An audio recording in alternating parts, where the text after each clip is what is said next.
changes the world አንድ ሰው ዓለምን ከቀየረ ዓለምን ካበራት ለምሳሌ አብዛኞቻችን የምናውቀው ስቶሪ ቶማስ ኤዲሰን አምፑልን ሲሰራ ላይክ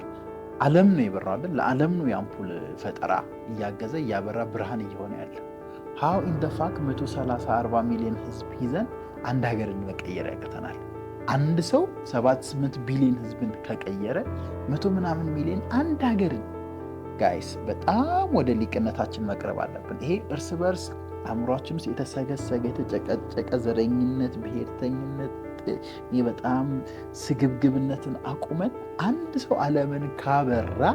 እንዴት 120-140 ሚሊዮን ሰው አንድን ሀገር ማብራት ማስተካከል መስማማት ያቅቷል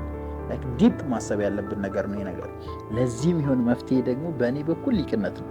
ራስን ኢንዲቴል መረዳት መገንዘብ ሐሳብን ስሜትን ማወቅና እንዴት በየቀኑ እንደምንኖር ራሳችንን እየገራን ማስተካከል